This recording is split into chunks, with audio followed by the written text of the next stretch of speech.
¿Alguna vez has sentido que algo que no puedes ver, te observa desde la oscuridad? Yo sí. Y no fue en un bosque, ni en una casa abandonada. Fue bajo tierra, en lo más profundo de una mina olvidada por Dios.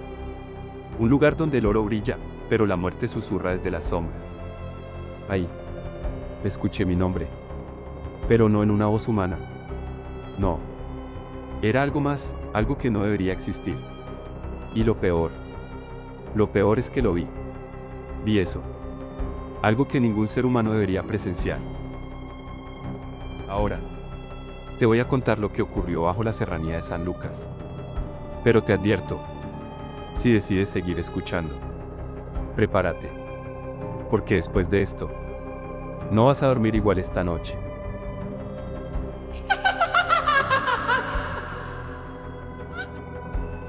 Hace unos años, trabajé en una mina de oro, en lo más profundo de la serranía de San Lucas, en Antioquia, Colombia. Esa región es famosa por sus riquezas minerales. Pero quienes han vivido allá saben que no solo se excava oro de esas montañas. También se remueven cosas que nunca debieron ser despertadas. La tierra allá está impregnada de una oscuridad antigua. No una que se ve, sino una que se siente, que se arrastra por debajo de la piel y te observa, aunque jures estar solo. Todo comenzó cuando un amigo mío, un viejo compañero que ya llevaba años trabajando en la zona, me invitó a unirme a su equipo. Necesitábamos el dinero y la promesa de sacar algo de oro directo de las entrañas de la tierra. Era demasiado tentadora. La mina no estaba cerca de ningún pueblo grande. Era una de esas zonas olvidadas por el gobierno, donde las carreteras eran apenas caminos de barro, intransitables en época de lluvias. Nuestro campamento quedaba a unos 15 kilómetros de la mina. Un sitio completamente aislado, donde la comunicación con el exterior se limitaba a un par de radios de onda corta, cuando funcionaba. Mi primer día fue como cualquier otro en una zona remota: polvo, calor sofocante, sudor que se pegaba a la piel y el sonido ensordecedor de los martillos hidráulicos, acompañado por el eco lejano de explosiones controladas. Nuestro trabajo consistía en perforar la roca, extraer la mena y esperar que al final del proceso quedara algo de oro para justificar el riesgo. La mina estaba incrustada en una ladera empinada de la serranía. Un verdadero laberinto de túneles, algunos nuevos, otros tan viejos que nadie recordaba cuando fueron cavados. Todos compartían ese aire denso, húmedo, que te envolvía como si la montaña respirara. Pero lo que realmente me puso los pelos de punta fue algo mucho más sutil. Desde el primer día, noté el comportamiento extraño de algunos trabajadores. Sobre todo los más viejos, los que preferían no hablar mucho. Caminaban cabizbajos, murmuraban oraciones mientras se internaban en los túneles más profundos y evitaban ciertos pasajes como si supieran algo que nosotros aún no. Había una especie de superstición flotando en el aire, una tensión que no se veía, pero se sentía. Y entonces comenzaron los ruidos. Ruidos que no tenían explicación. Decían que, de noche, se escuchaban pasos. Pasos que no pertenecían a nadie. Susurros en el aire y, lo más inquietante, voces en idiomas que nadie podía identificar. «Es el espíritu de los muertos», murmuraba don Julio, un hombre de rostro curtido y años en la minería. Aquí, en la serranía, la tierra se ha tragado a muchos. Y cuando excavas demasiado profundo, te encuentras con cosas que no deberías encontrar. Al principio, lo tomé como historias para asustar a los novatos, algo de vieja tradición. Pero entonces, las cosas comenzaron a cambiar. A volverse raras. Fue en el segundo mes, cuando me asignaron a un túnel apartado, casi olvidado, donde las cosas tomaron un giro extraño. Ese túnel apenas había sido usado.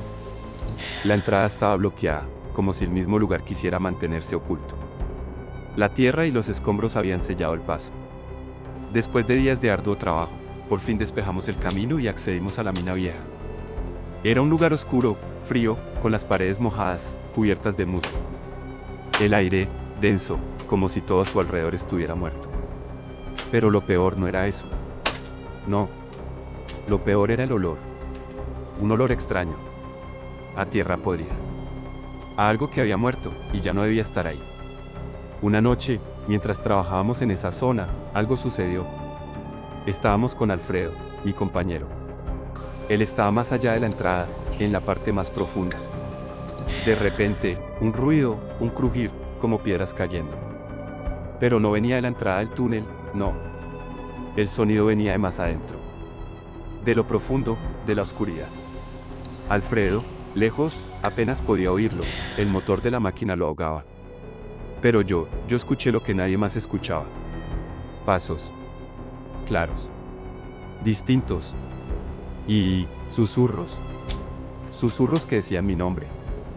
Mi primera reacción fue pensar que alguien nos estaba jugando una broma. Pero no había nadie. Nadie más en el túnel. Los días siguientes fueron aún más extraños. Más intensos. Cada vez que entraba allí, sentía que algo me observaba. Algo que no pertenecía a este mundo. Comenzamos a sentir una presión inexplicable sobre nuestros cuerpos, como si el aire se hiciera más denso, más pesado. Lo peor de todo es que, después de cada jornada, algo comenzaba a cambiar. En los rostros de los trabajadores, especialmente los más viejos, se podía ver una especie de agotamiento profundo, no físico, sino mental. Como si algo los estuviera desgastando, desde adentro. El punto de quiebre llegó una noche, cuando, junto con don Julio, tuvimos que hacer una inspección en un túnel aún más profundo. Mientras caminábamos por un pasillo angosto, nos encontramos con una roca que, al parecer, había sido movida recientemente, estaba cubierta con polvo, y debajo de ella había algo que brillaba débilmente. A pesar de su experiencia, don Julio se mostró nervioso. Con cuidado, retiramos la piedra, y lo que encontramos allí fue algo que jamás olvidaré. Un antiguo casco minero, muy deteriorado, pero con una inscripción en el interior que decía: Carlos Ortega, 1982. Era el nombre de un minero que, según las historias, desapareció en esa mina hacía más de 40 años, junto con varios compañeros. Desde que tocamos ese casco, las cosas empeoraron. Esa misma noche, una explosión de polvo y rocas nos obligó a refugiarnos en una de las cámaras. Mientras estábamos allí, pudimos escuchar el sonido de pasos que se acercaban, pero no venían de la entrada. Eran pasos que resonaban bajo tierra. Al día siguiente, Alfredo desapareció. Nadie lo vio salir. Solo encontramos su casco en el suelo, con una extraña marca en él. Las noches siguientes fueron aún peores. Las luces parpadeaban, las máquinas fallaban, y algunos aseguraban ver figuras humanas, con los rostros distorsionados, entre las sombras. La última vez que entré al túnel, algo me llamó desde lo profundo. Pero antes de dar un paso más, sentí una presencia helada que me paralizó. Un frío tan intenso, que me hizo temblar, como si el mismo aire estuviera empapado de angustia y desesperación. Escuché un susurro, justo en mi oído. Esa fue la última vez que estuve en ese lugar. De alguna forma, logré salir. Pero nunca más pude volver a trabajar en las minas. Lo que vi, lo que sentí, lo que escuché allá abajo, no tiene explicación. Y aunque intenté olvidarlo, hay cosas que se te quedan grabadas en la piel, como si la oscuridad misma te marcara para siempre. Nadie en este mundo podrá entender lo que ocurrió allí. Pero hay algo que sí te puedo asegurar. La serranía de San Lucas guarda secretos. Secretos enterrados entre oro, sangre y sombras. Y los que se atreven a desenterrarlos, a veces, simplemente no regresan. Y cuando lo hacen, regresan diferentes. Callados, perdidos, como si algo o alguien se hubiera quedado con una parte de ellos. Ahora dime tú, ¿qué crees que pasó realmente en esa mina? ¿Fue solo la fatiga, el encierro, el miedo jugando con nuestras mentes? ¿O hay algo más allá abajo, algo que todavía está esperando? Déjamelo en los comentarios. Quiero leerte. Y si te atreves a seguir explorando los misterios más oscuros de este mundo, suscríbete. Activa la campana y deja tu like, porque aquí, cada historia, te lleva más y más profundo, hasta que, quizás, ya no haya vuelta atrás. Nos vemos en el próximo relato.